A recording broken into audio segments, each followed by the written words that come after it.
जय हिंद। चलिए शुरू करते हैं संपूर्ण आधुनिक भारत की रूपरेखा के आगे की कड़ी को। इसमें हम देखने का क्या प्रयास करेंगे। देखिए, अभी तक हमने 1925 तक की कहानी को देखा संपूर्ण आधुनिक भारत में। अब एक दूसरा चार्ट लिए हैं, उसको देखते हैं कि इसमें 1919 से लेकर 1932 तक की कहानी को संक्षेप में समझने का प्रयास करते हैं। इसमें ब्रिटिश गतिविधियां क्या चल रही है और उसी के समानांतर भारतीय गतिविधियां क्या चल रही है, इसको विस्तृत ढंग से अध्ययन करते हैं। इसमें बहुत सा आपको इम्पोर्टेंट फैक्ट भी है जो आपको याद करने में सहूलियत होगा, और इस तरह से बताया जाएगा कि बहुत सा फैक्ट आपको क्लास में ही याद हो जाएगा। तो चलिए देखते हैं। देखिए, यहाँ पर हमने लिखा है वर्ष 1919, 1927, 1929, इस तरह से वर्ष लिखा है। इधर भी लिखा है 1919, 1927, 1900, सेम डेट हमने लिखा है। और यहाँ पर हमने लिखा है ब्रिटिश गतिविधियाँ। इस वर्ष में ब्रिटिश क्या क्या गतिविधियाँ कर रही है उसके बारे में हम जानकारी अध्ययन करेंगे, जानकारी लेंगे। और उसी के समानांतर यहाँ पर देखिए INC मतलब होता है, यहाँ पर शॉर्ट में हम लिख लिए हैं इंडियन नेशनल कांग्रेस। भारतीय राष्ट्रीय कांग्रेस की क्या गतिविधियां चल रही है उसी के समानांतर वर्ष में, उसके बारे में अध्ययन करेंगे। तो इस ग्राफ को समझने से पहले हम क्या करते हैं, इस ग्राफ से समझने से पहले आपको थोड़ा सा एक कॉन्सेप्ट बताते हैं जो आपको आगे की कहानी को समझने में आसानी होगा। तो देखिए, ब्रिटिश लोग कहीं पर भी ब्रिटिश लोग, जैसे कि कोई देश है, देश में अगर ब्रिटिश लोग किसी भी देश को अगर ब्रिटिश लोग उपनिवेश बनाते थे या फिर गुलाम बनाते थे तो क्या करते थे, यहाँ पर गुलाम बना लिए थे। जो लोग गुलाम बने हुए थे उन लोगों में थोड़ी सी राष्ट्र भावना होती थी, तो वो क्या करते थे, संघर्ष करते थे, ब्रिटिश के विरुद्ध संघर्ष करते थे, आवाज़ उठाते थे। तो देखते थे कि अब नहीं मान रहा है ब्रिटिश लोग, यह देश गुलाम लोग जो जिसको गुलाम बनाया जाता नहीं मान रहा है, तो ब्रिटिश लोग क्या करते थे, थोड़ी सी स्वायत्तता दे देते थे। तो उसी के तर्ज पर देखिए, मार्ले मिंटो सुधार एक्ट पढ़े होंगे 1919 में। बहुत सा इस तरह से संघर्ष होने लगा, तो क्या किए, इतना बड़ा संघर्ष है तो थोड़ा सा स्वायत्तता ब्रिटिश लोग ये दे देते हैं। देखिए, नेशनल मूवमेंट यहाँ लिखा गया है, देशवासियों द्वारा किया जाता है। ये ब्रिटिश लोग जो है थोड़ी सी स्वायत्तता दे दिए। इतना बड़ा हुआ तो बहुत बड़ा सा, अब देखे कि नहीं मान रहा है तो थोड़ी सी स्वायत्तता दे दिए। और क्या कहते थे कि स्वायत्तता इस तरह से दिया जाता था कि 10 साल बाद हम फिर से अगले स्वायत्तता आपको रिव्यू करके देंगे। यहाँ पर देखिए, अगले 10 साल बाद 1919 में मार्ले मिंटो सुधार एक्ट आता है। इसमें तो मार्ले मिंटो सुधार एक्ट, इसमें चेम्सफोर्ड सुधार, मॉन्टेग्यू चेम्सफोर्ड सुधार एक्ट आता है। कब आता है, 1919 में आता है। इसमें बहुत सा आंदोलन बड़ा होता है, तो इसमें भी कुछ स्वायत्तता मिलता है। उसी के 10 साल बाद जो मिलने वाला रहता है अंतिम में 1935 में कुछ स्वायत्तता मिलता है। फाइनली बहुत बड़ा आंदोलन होता है, उसके बाद ग्रेजुअली हमको क्या होता है, 1947 में आज़ादी मिल जाती है। तो ये तो एक कंसेप्ट है थोड़ा सा कि कैसे ब्रिटिश लोग कहीं पर भी किसी भी देश को गुलाम बनाते हैं तो वहाँ पर राष्ट्रीय आंदोलन होता है। जब देखते हैं कि नहीं मान रहा, राष्ट्रीय आंदोलन का स्तर जिस तरह का होता है उसी के तर्ज पर छोटी सी स्वायत्तता दे देते हैं।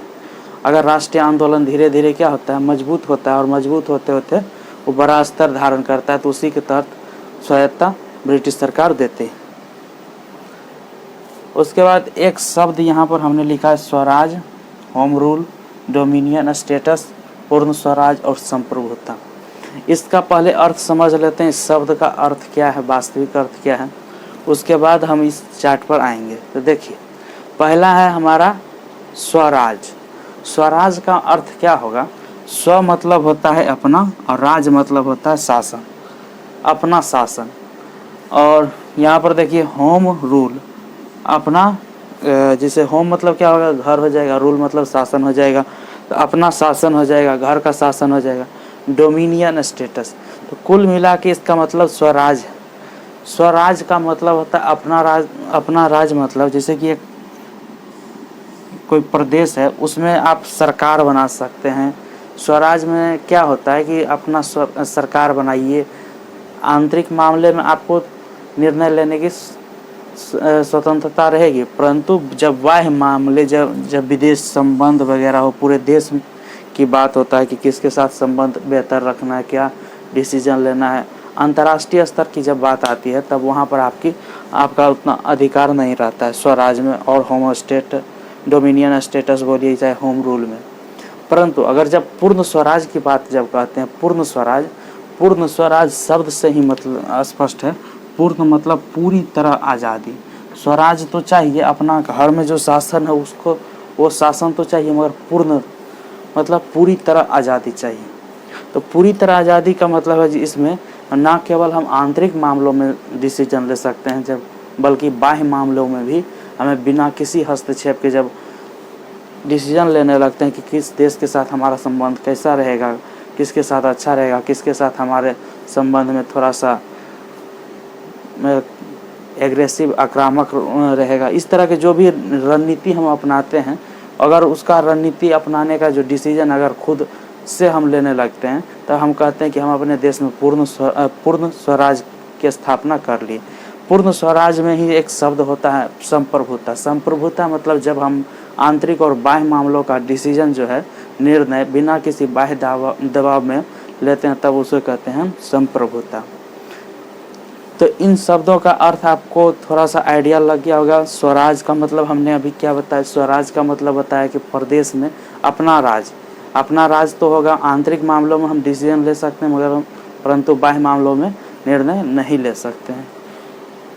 होम रूल, डोमिनियन स्टेटस, सारा का मतलब एक ही होता है, अपना घर में शासन, मतलब कि आंतरिक मामलों में डिसीजन लेने की क्षमता। पूर्ण स्वराज का मतलब होता है कि आंतरिक और बाह्य दोनों स्तरों पर हम निर्णय ले सकते हैं। इसी आंतरिक और बाह्य मामलों में जब हम निर्णय लेते हैं बिना किसी के दबाव में, उसे कहते हैं संप्रभुता। यहाँ तक हमको लगता है कि आप सब समझ गए होंगे। इन शब्दों के कुछ अर्थ जो हैं उनको स्पष्ट हो गया होगा। और किस तरह से ब्रिटिश लोग कहीं पर भी गुलाम बनाते थे तो किस तरह से आज़ादी मिलती थी किसी भी देश में, उसको भी थोड़ा सा हम समझने का प्रयास किए, शब्द को समझने का प्रयास किए। यहाँ तक आपको स्पष्ट हो गया होगा। अब आते हैं हम चार्ट पर। चार्ट में क्या लिखा है और इसको बेहतर ढंग से समझने का प्रयास करते हैं। देखिए,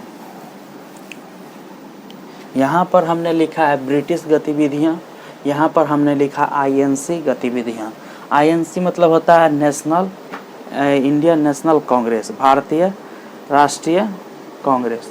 इसकी गतिविधियाँ क्या चल रही है और ब्रिटिश लोग क्या गतिविधियाँ चल रही हैं। देखिए, 1919 में मॉन्टेग्यू चेम्सफोर्ड सुधार एक्ट आता है और उसी दौरान यहाँ पर आप देखे होंगे 1919 में जलियांवाला बाग हत्याकांड होता है 13 अप्रैल 1919 को। उसके बाद असहयोग आंदोलन की पृष्ठभूमि बनती है, तो असहयोग आंदोलन भी चल रहा होता है। इसमें देखिए होता क्या है कि 1919 में मॉन्टेग्यू चेम्सफोर्ड सुधार एक्ट आया। सुधार उसमें कि द्वैध शासन के तहत कुछ मलाईदार, द्वैध शासन में क्या था, 2 स्तरों पर शासन करना था, जिसमें कि कुछ मलाईदार जो शासन व्यवस्था था वो अपने ब्रिटिश अपने हाथ में रख लिया। जो उत्तरदायित्व लायबिलिटी वाला जो विषय था उसको भारतीयों को सौंप दिया गया।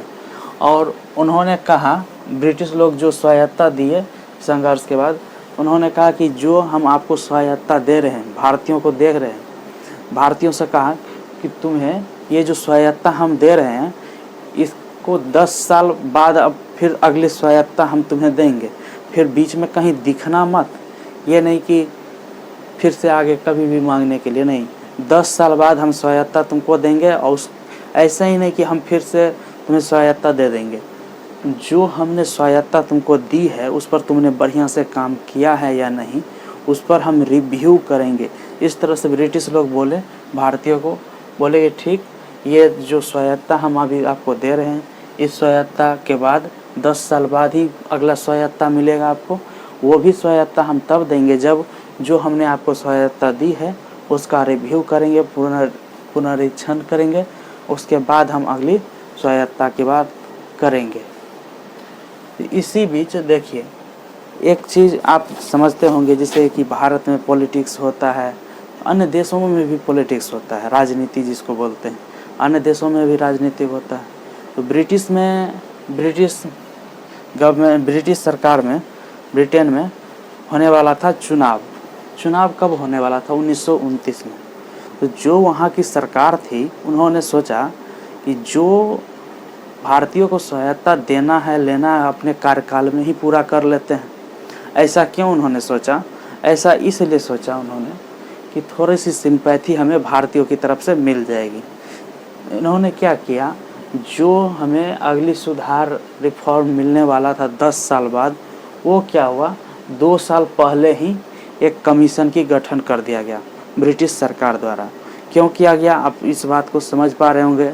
राजनीति एक पक्ष होता है, वही ब्रिटिश सरकार ने भी राजनीति के तहत जो लेना देना है अपने कार्यकाल में करना चाहती थी। तो उन्होंने क्या किया, 2 वर्ष पहले ही एक कमीशन का गठन किया जिसका नाम था Simon commission, all white commission इसमें कहा गया।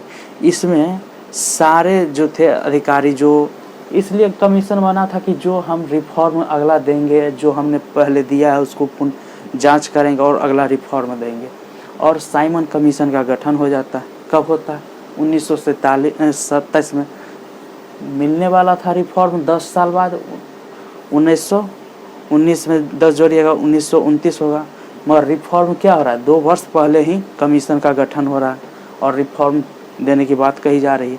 तो इसमें हो क्या रहा है कि 2 वर्ष पहले ही दिया जा रहा है Simon commission, all white commission लिखा गया।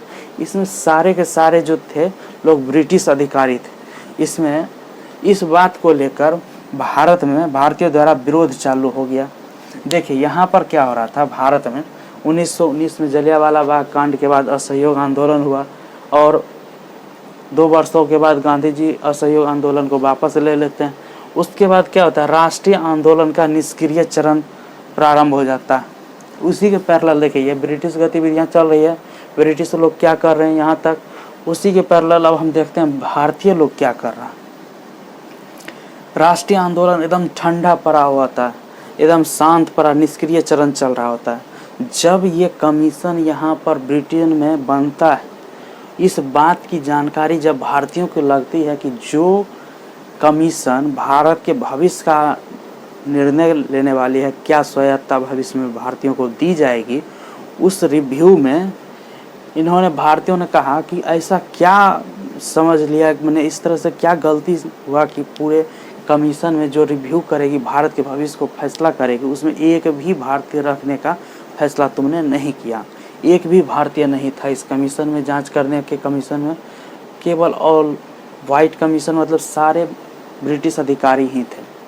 इसी बात को लेकर भारतीयों द्वारा विरोध चालू हो गया भारत में। गो बैक साइमन, इस तरह के नारा आप सुनते होंगे, न्यूज़ में भी, कभी किताब वगैरह के पन्ना में देखे होंगे या फिर फिल्म वगैरह में भी आप देखे होंगे। गो बैक साइमन झंडा लेकर काफ़ी इस तरह से प्रदर्शन करते हैं भारतीय लोग। तो इसी के चलते काफ़ी विरोध हो रहा था 1927 में और यहाँ पर कमीशन का गठन हुआ।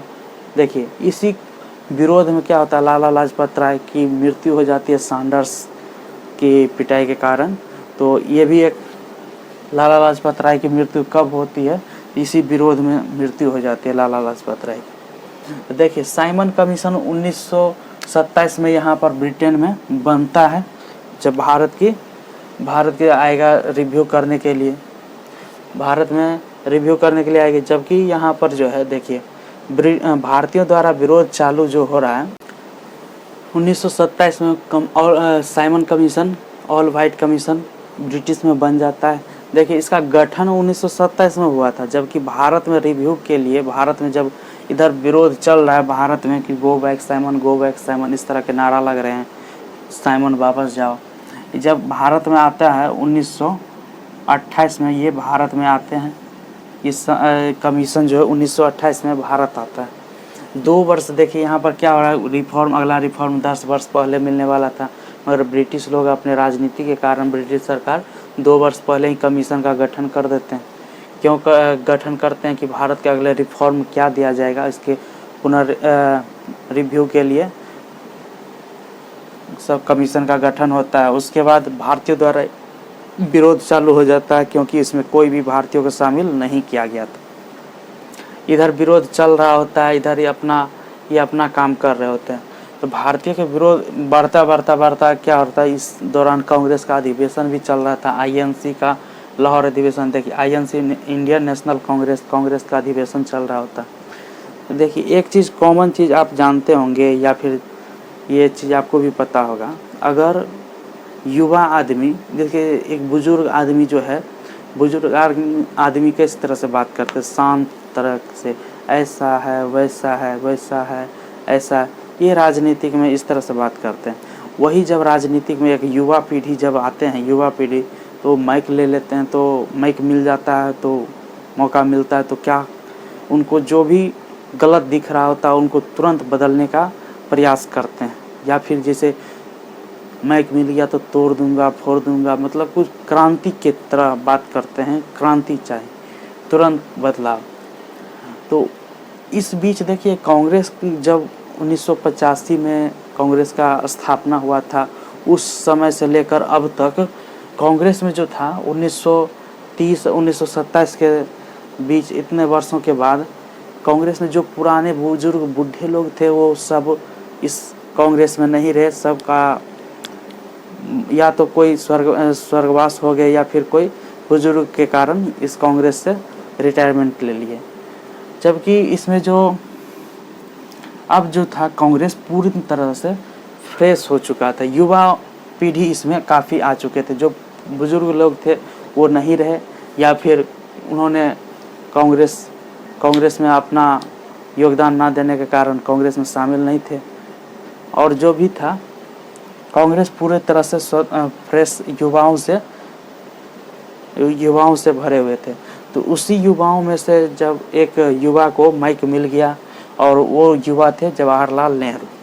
ये रावी नदी के तट पर लाहौर में अधिवेशन चल रहा था। लाहौर अधिवेशन में अध्यक्ष किसे बना दिया गया, जवाहरलाल नेहरू को। उन्होंने कहा, ये युवा थे, जिस तरह से युवा बात करते हैं, नेहरू जी भी युवा थे, तो युवा की तरह अपना बात कर रहे थे कि इन्होंने इस समय भारतीय द्वारा विरोध चालू था ही, भारतीयों का काफ़ी विरोध चल रहा था। नेहरू जी ने अंग्रेज़ों को ललकारना शुरू कर दिया, इन्हें भी माइक मिल गया। अब युवा थे तो अपने युवा की तरह बात करते थे। बुजुर्ग लोग तो कहते हैं ऐसा है वैसा है, शांति से सब कुछ हो जाएगा, ये हो जाएगा वो हो जाएगा। अब नेहरू जी पूरा माइक मिल गया, अध्यक्ष भी हैं। उन्होंने कहा कि अंग्रेज़ों, अब जो है तुम ये स्वराज जो कांग्रेस मांग रही थी, अब स्वराज हमें नहीं चाहिए, अब हमें चाहिए क्या, पूर्ण स्वराज। आप समझ पा रहे होंगे, पूर्ण स्वराज यहाँ पर हमने अभी डिस्कस किया। पूर्ण स्वराज, पूरी तरह आज़ादी हमें चाहिए। अब तक इससे पहले केवल home rule, dominion status, Swaraj की ही मांग चल रही है। अब पहली बार पूरे कांग्रेस के राष्ट्रीय आंदोलन में पहली बार नेहरू जी पूर्ण स्वराज की बात कर रहे हैं। कब कर रहे हैं, लाहौर अधिवेशन में बात कर रहे हैं पूर्ण स्वराज। कुछ लोग यहाँ पर जो कांग्रेस में होंगे, वो कांग्रेस में नेहरू जी को समझा रहे हैं कि नेहरू जी आप शांत हो जाइए, अभी राष्ट्रीय आंदोलन उस स्तर का नहीं पहुँचा है कि हम पूर्ण स्वराज की बात करें। परंतु नहीं, नेहरू जी कह रहे हैं कि नहीं, हम पूर्ण स्वराज लेकर रहेंगे। ये तो मानने के तैयार नहीं थे, एकदम युवा की तरह बात कर रहे थे। पूर्ण स्वराज इनको चाहिए ही चाहिए। ये इतने उत्सुक थे, इतने एक्साइटेड थे भारतीय राष्ट्रीय आंदोलन में अपना योगदान देने के लिए। इन्होंने क्या किया, अगले ही वर्ष 26 जनवरी 1930 को पूर्ण स्वराज की मांग कर ही रहे हैं, और अंग्रेज़ों को ये भी धमकी दे रहे हैं कि अगर तुमने पूर्ण स्वराज नहीं दिया 1 साल के अंदर, तो हम इस देश में एक बड़ा जन आंदोलन खड़ा कर देंगे। इस तरह के स्टेटमेंट दे रहे हैं नेहरू जी। और अगले ही वर्ष उन्होंने 26 जनवरी 1930 को झंडा वंडा फहरा के आज़ादी मना डाली। ये इतने एक्साइटेड थे नेहरू जी। देखिए 1929 में लाहौर अधिवेशन में नेहरू जी क्या कर रहे, रावी नदी के तट पर अध्यक्षता कर रहे कांग्रेस के, और युवा थे। इन्होंने अब स्वराज बोले कि ये स्वराज, पूर्ण Swaraj dominion status, Swaraj, home rule, ये सब अब नहीं चाहिए। अब हमें चाहिए पूर्ण स्वराज, पूरी तरह आज़ादी, संप्रभुता चाहिए। आप देख रहे हैं कि यहाँ पर 26 जनवरी 1930 को नेहरू जी क्या करते हैं, पूरी तरह झंडा वंडा फहरा के आज़ादी मना डालते हैं। तो यहाँ पर आप क्वेश्चन आप समझ पा रहे हैं कि लाहौर अधिवेशन काफ़ी इम्पोर्टेंट है, जिसकी अध्यक्षता जवाहरलाल नेहरू कर रहे हैं। और अगले वर्ष 26 जनवरी 1930 को पहली बार पूर्ण स्वराज की मांग कब की जा रही है कांग्रेस द्वारा? 1929 के लाहौर अधिवेशन में पहली बार झंडा कब फहरा रहे हैं? 26 जनवरी 1930 को, अगले साल।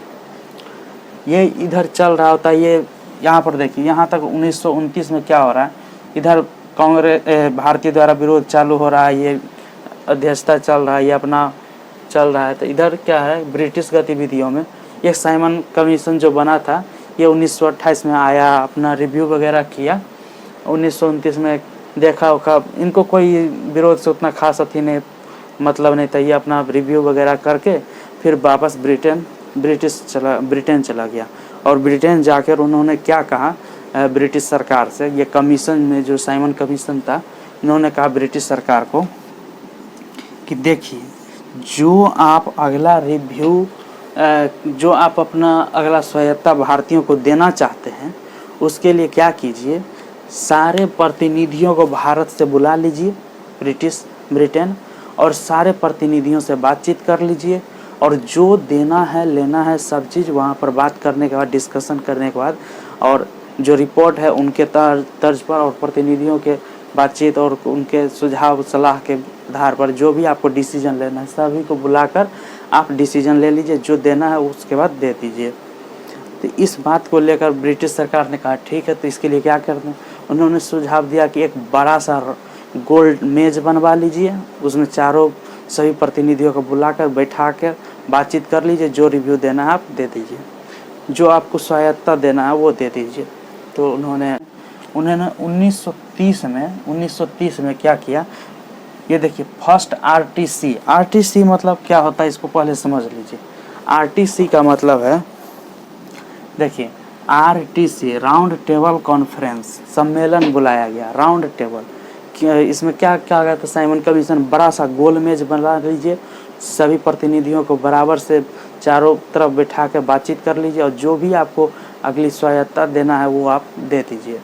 तो राउंड टेबल, राउंड मतलब गोल टेबल का कॉन्फ्रेंस सम्मेलन बुलाया गया, इसीलिए लिखा है हमने फर्स्ट राउंड टेबल। इसको हम यहाँ पर मिटा देते हैं, थोड़ा सा आप यहाँ पर फुल फॉर्म हमने लिख दिया था आपकी सहूलियत के लिए, आप समझने में चार्ट आसानी होगा। देखिए, पहली राउंड टेबल 1930 में बुलाया गया। इधर ये नेहरू जी तो बोल ही रहे थे कि 1 साल के भीतर हमें पूर्ण स्वराज दे दो, नहीं तो हम एक बड़ा जन आंदोलन खड़ा कर देंगे। इन्होंने इंतज़ार किया, अब इन्हें पूर्ण स्वराज तो मिलने से रहा, पूर्ण स्वराज की बात ही कर रहे हैं, पूर्ण स्वराज मिला नहीं। इन्होंने क्या किया, 1930 में एक सविनय अवज्ञा आंदोलन की शुरुआत कर दी, बहुत बड़ा जन आंदोलन भारत में छेड़ देते हैं। उसी वर्ष देखिए 1930 में फर्स्ट राउंड टेबल कॉन्फ्रेंस रखा गया, एक बड़ा सा गोल मेज इस तरह से बोला था कि बना लीजिए, सारे प्रतिनिधियों को आमने सामने बैठाकर बातचीत कर लीजिए, और जो रिव्यू आपको देना है, जो सहायता देना है वो दे दीजिए। तो 1930 में फर्स्ट राउंड टेबल कॉन्फ्रेंस रखा गया, परंतु इसमें कांग्रेस ने भाग नहीं लिया, और बाकी प्रतिनिधि गए, ब्रिटेन गए, वहाँ भाग लिए। अब यहाँ के जो सरकार थी, उन्होंने देखा कि यार जो मेन प्रतिनिधि कांग्रेस जो इतने बड़े समाज को लीड कर रही है, प्रतिनिधित्व कर रही है, मेन तो वो आए ही नहीं, तो फिर इस राउंड टेबल कॉन्फ्रेंस का कुछ मतलब ही नहीं बनता है। तो उन्होंने क्या कहा, ब्रिटिश सरकार ने यहाँ के अपने नौकरों को, जो भारत में गवर्नर वाइसराय जो आप क्या होता है उसको आगे बताएंगे, उन्होंने कहा यार उस बुढ़े को मनाओ, बुढ़े मतलब गांधी जी को मनाओ, जो लीडर थे उनको मनाओ, उसको बाद हमको भेजो यहाँ कॉन्फ्रेंस में। ये तुम क्या कर रहे हो, हम तो कॉन्फ्रेंस बोला है, कोई आ ही नहीं रहा है। तो इसी बीच क्या होता है, गांधी जी इरविन में कुछ बातचीत होता है, और तत्काल कुछ दिन के लिए यहाँ पर सविनय अवज्ञा आंदोलन चल रहा था, प्रथम चरण चल रहा है, यहाँ प्रथम चरण लिखा है, कुछ दिन के लिए सस्पेंड कर दिया जाता है, समाप्त नहीं करते हैं, कुछ दिन के लिए स्थगित कर देते हैं सविनय अवज्ञा आंदोलन। इसमें गांधी और इरविन के बीच एक समझौता होता है। पैक्ट मतलब क्या होता है? समझौता। पैक्ट मतलब समझौता होता है। उसके तहत कुछ दिनों के लिए सविनय अवज्ञा आंदोलन को रोक दिया जाता है। गांधी इरविन पैक्ट 5 मार्च 1931 को ये समझौता होता है कि ठीक है, हम राउंड टेबल, गांधी जी कांग्रेस की तरफ से कहते हैं ठीक है, हम राउंड टेबल में भाग लेने के लिए ब्रिटेन जाएंगे। तो यही बीच देखिए, एक गांधी जी किस, कभी कभी इतिहास में जो है कुछ क्वेश्चन इस तरह से पूछ लिया जाता है कि Gandhi ji second round table conference में भाग लेने के लिए किस जहाज़ से गए? तो SS राजपूताना जहाज़ से गए थे। किस जहाज़ से गए थे?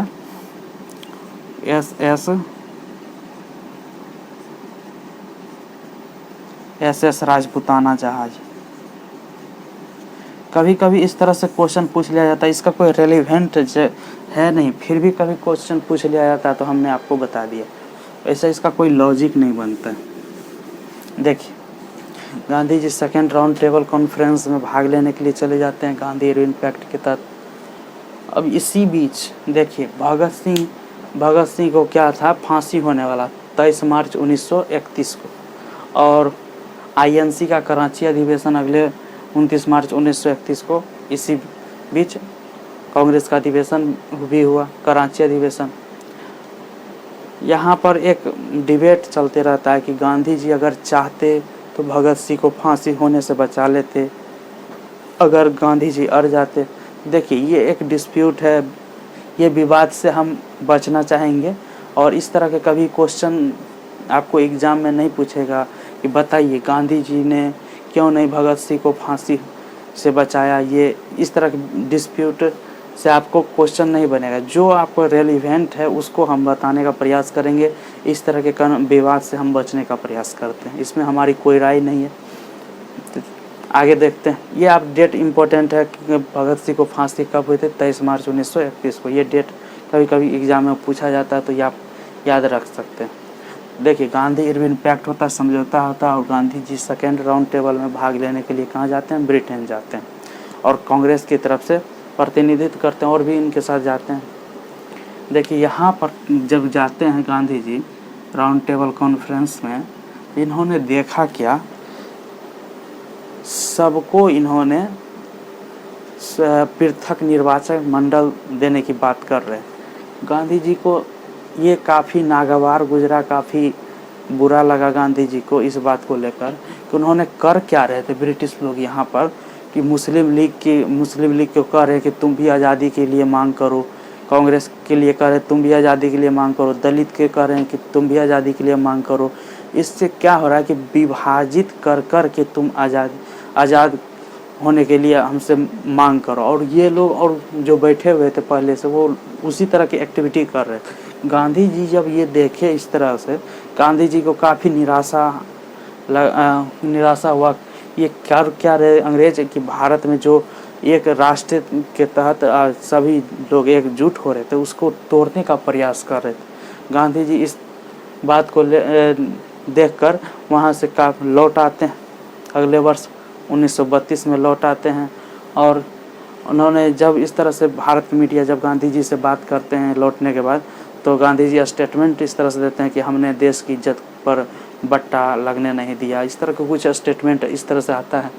तो आप देख पा रहे हैं कि गांधी जी इरविन पैक्ट होता है, उसके बाद सेकेंड राउंड टेबल कॉन्फ्रेंस में जाते हैं। पृथक निर्वाचन मंडल के तहत सभी को अलग अलग आज़ादी की मांग करने को अंग्रेज कहता है, जिसमें क्या होता है कि भारत को आगे खंडित कर दिया जाए, इस तरह की रणनीति अंग्रेज का रहता है। तो गांधी जी इस कॉन्सेप्ट को समझते हैं, और ये गांधी जी को काफ़ी ख़राब लगता है, और गांधी जी फिर से भारत आ जाते हैं।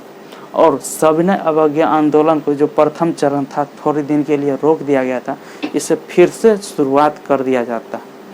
और उसके बाद क्या होता है, थर्ड राउंड कॉन्फ्रेंस टेबल भी रखा जाता है 1932 में।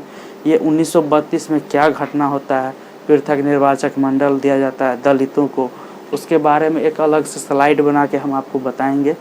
फ़िलहाल के लिए ये जानिए कि सेकेंड स्टेज जो है सविनय अवज्ञा आंदोलन का, गांधी जी जब सेकेंड राउंड टेबल से आते हैं तो फिर से इसको स्टार्ट कर देते हैं। और कांग्रेस केवल सेकेंड राउंड टेबल में ही भाग लेती है, सेकेंड राउंड टेबल कॉन्फ्रेंस में ही भाग लेती है कांग्रेस, थर्ड में नहीं जाती है, फर्स्ट में जाती ही नहीं है। उसी के चलते मनाया जाता है, गांधी इरविन पैक्ट होता है, सेकेंड में भाग लेती है। मगर अंग्रेज़ों क्या कर रहे हैं उसके तहत गांधी जी फिर से वापस आके आंदोलन को संचालित कर देते हैं। और थर्ड जो राउंड टेबल कॉन्फ्रेंस होता है अगले साल 1932 में, इसमें कांग्रेस भाग नहीं लेती है। ये आप समझ पा रहे होंगे। तो फिर से हमने अभी तक जो हमने पढ़ा उसको थोड़ा सा देख लेते हैं। क्या है, हमने अभी तक अध्ययन किया है कि 1919 से लेकर 1932 के बीच क्या हो रहा है। कांग्रेस यहाँ पर 1919 से 1932 यहाँ पर भी डेट लिखा है। ब्रिटिश गतिविधियाँ क्या चल रही है, उसी के समानांतर INC का क्या गतिविधि चल रही है, राष्ट्रीय कांग्रेस का क्या गतिविधियां चल रही है, इसको हमने देखने का प्रयास किया और समझने का प्रयास किया। इससे काफ़ी क्वेश्चन बनते हैं और काफ़ी एग्ज़ाम में पूछे जाते हैं। आप देखिए कैसे कैसे क्वेश्चन पूछे जाएंगे। साइमन कमीशन का गठन कब हुआ?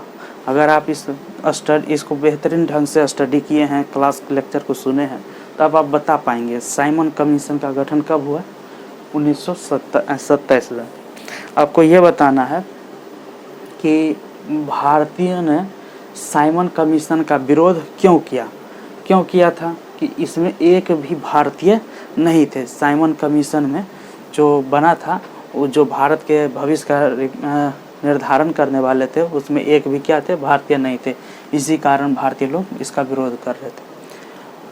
अब आपको बताना है, एक क्वेश्चन मैं पूछता हूँ। देखिए, इससे क्वेश्चन पूछा गया है, आपको PCS में क्वेश्चन पूछा गया है कि पूर्ण स्वराज की मांग कांग्रेस के किस अधिवेशन में किया गया था। तो किस अधिवेशन में किया गया था? लाहौर अधिवेशन में किया गया था। यहाँ पर देखिए 1929 में लाहौर अधिवेशन है। इसके अध्यक्ष कौन थे? अब ये अधिवेशन बहुत इम्पोर्टेंट है। ये इसलिए इम्पोर्टेंट है, यहाँ पर पहली बार कांग्रेस में पूर्ण स्वराज की मांग की जा रही है। और इसके अध्यक्ष कौन थे? JL नेहरू, जवाहरलाल नेहरू। रावी नदी के तट पर कांग्रेस का अधिवेशन हुआ, लाहौर अधिवेशन। ये डेट से लेकर हर चीज़ इसमें इम्पोर्टेंट है। एक इसमें 3-4 टाइप से क्वेश्चन बना सकते हैं। जैसे पूर्ण स्वराज की मांग कांग्रेस में किस अधिवेशन में की गई? 1929 में कांग्रेस का अधिवेशन में अध्यक्षता किसने की? तो JL नेहरू ने की। तो इस तरह से आप क्वेश्चन किस तरह से बन सकते हैं घुमा के, यही कंसेप्ट रहेगा। मगर इसी में जो क्वेश्चन है आपको बनाकर पूछा जाएगा। तो आप देख पा रहे हैं, यहाँ तक हमने देखा कि ब्रिटिश लोग यहाँ पर क्या कर रहे हैं, एक साइमन कमीशन की गठन कर रहे हैं, जो रिव्यू करके अगले 10 वर्ष पर रिव्यू होने वाला था। मगर ब्रिटिश राजनीति के कारण 2 वर्ष पहले ही गठन हो जाता है और रिव्यू के लिए भेज दिया जाता है। साइमन कमीशन में केवल ब्रिटिश अधिकारी होने के कारण ही भारतीयों द्वारा इसमें विरोध चालू हो जाता है। यहाँ पर देखिए INC में क्या हो रहा है, नेहरू जी पूर्ण स्वराज की मांग कर रहे हैं और अगले वर्ष क्या हो रहा है, एक बड़ा जन आंदोलन छेड़ने का चुनौती पेश कर रहे हैं अंग्रेज के बीच। और उन्होंने एक प्रस्ताव रखा कि पूर्ण स्वराज की मांग कर रहे हैं, नहीं देने पर सविनय अवज्ञा आंदोलन की शुरुआत कर रहे हैं। और अगले ही वर्ष देखिए 26 जनवरी 1930 को पहली बार भारतीय राष्ट्रीय कांग्रेस द्वारा आज़ादी मनाया जाता है। 26 जनवरी 1930 को। इस दिन को भी काफ़ी एग्जाम में पूछा गया कि पहली बार कांग्रेस द्वारा कब आज़ादी मनाया गया। तो 26 जनवरी 1930 को आज़ादी मनाया गया। इस तरह सविनय अवज्ञा आंदोलन की शुरुआत होता है। तो अब ये भी क्वेश्चन पूछ सकता है, सविनय अवज्ञा आंदोलन की शुरुआत कब हुआ? तो सविनय अवज्ञा आंदोलन की शुरुआत कब हुआ? या 1930 में। इसकी पृष्ठभूमि जो है, एक बड़ा जन आंदोलन था। इसकी पृष्ठभूमि कहाँ से तैयार हो रही है? साइमन कमीशन गठन हो रहा है, इसमें भारतीयों द्वारा विरोध चालू हो रहा है, लाला लाजपत राय की मृत्यु हो रही है। इस तरह से राष्ट्रीय आंदोलन क्या हो रहा है, विस्तार हो रहा है। और विस्तार होते होते एक बड़ा रूप लेकर सविनय अवज्ञा आंदोलन में तब्दील हो रहा है। तो किस तरह से इसके पीछे का बैकग्राउंड है, क्या कहानी है, उसको भी आप समझ रहे होंगे। 1930 में सविनय अवज्ञा आंदोलन का शुरुआत होता है। अब आपको बताना, ये बताइए, क्या Congress first round table conference में भाग ली थी, या फिर सेकेंड में ली थी, या थर्ड में ली थी? कांग्रेस तीनों राउंड टेबल कॉन्फ्रेंस हुआ था उसमें से किस में भाग ली थी? केवल सेकेंड में भाग ली थी और फर्स्ट और थर्ड में भाग नहीं ली थी। आपको ये बताना है सेकेंड राउंड टेबल कॉन्फ्रेंस कब हुआ। तो देखिए 30, 31, 32 ये 3 डेट आपको याद रखना है। 30, 31, 32 30 को ही सविनय अवज्ञा आंदोलन की शुरुआत हो रही है, उसी के समानांतर यहाँ फर्स्ट राउंड टेबल कॉन्फ्रेंस रखा गया। तो 30, 31 पहली राउंड टेबल कॉन्फ्रेंस में कांग्रेस ने भाग नहीं लिया। सेकेंड राउंड टेबल में गांधी इरविन पैक्ट के तहत जाते हैं। अब यहाँ पर यह भी पूछा जा सकता है गांधी इरविन पैक्ट कब हुआ? 5 मार्च 1931 को हुआ। उसी के बाद round table second round table में गांधी जी क्या करते हैं? भाग लेते हैं। ये हो गया। अब आपसे ये भी पूछा जा सकता है सविनय अवज्ञा आंदोलन का दूसरा चरण कब प्रारंभ किया गया? तो कुछ दिन के लिए यहाँ जो सस्पेंड कर दिया गया था, स्थगित किया गया था, उसको फिर से शुरू किया गया 1932 में। और 1932 में थर्ड राउंड टेबल कॉन्फ्रेंस हुआ था जिसमें कांग्रेस ने भाग नहीं लिया। यहाँ तक इस स्लाइड में हम ये RTC लिखा गया है, राउंड टेबल कॉन्फ्रेंस लिखा गया और कुछ नहीं है। यहाँ पर राष्ट्रीय आंदोलन का निष्क्रिय चरण लिखा गया है। ये सारे जो हमने स्लाइड बनाया है इसमें जो भी क्वेश्चन बन सकते थे, इम्पोर्टेंट क्वेश्चन जो भी बन सकते थे, इसके बारे में हमने चर्चा किया। ये संपूर्ण आधुनिक भारत की रूपरेखा में हम आपको संक्षेप में ही अध्ययन करेंगे। उसके बाद जब हम विस्तार में अध्ययन करेंगे तो जो कहानी सविनय अवज्ञा आंदोलन से जुड़ी होगी इसके तहत हम डिटेल में अध्ययन करेंगे। गांधी इरविन पैक्ट के बीच क्या क्या समझौता हुआ, किस बात को लेकर समझौता, उसके बारे में हम विस्तार से चर्चा करेंगे। इसमें हम केवल संक्षेप में कहानी समझने का प्रयास कर रहे हैं कि कहानी किस तरह से है, क्या क्या घटनाएं हो रही है। उसके बाद हम जो क्वेश्चन बनता है इसमें जो बनेगा, जो इम्पोर्टेंट है VVI, हम उसको बता रहे हैं। कहानी समझ लेने के बाद जो इम्पोर्टेंट फैक्ट है कुछ आपको याद हो जाएगा, तब हम इसमें विस्तार से अध्ययन करेंगे। तो फिलहाल यहाँ तक आज बताया गया। इसमें आपको कोई समस्या है, कोई सवाल है तो नीचे आप कमेंट बॉक्स में पूछ सकते हैं। अगर आप स्क्रीनशॉट लेना चाहेंगे तो आप इसका स्क्रीनशॉट ले लें। तो फिर आज के लिए इतना ही रहने देते हैं, फिर अगले वीडियो में हम अध्ययन करेंगे। आज का लेक्चर यहीं तक रहेगा, फिर इसके बाद के पार्ट में हम आगे की वीडियो को देखेंगे। धन्यवाद। जय हिंद।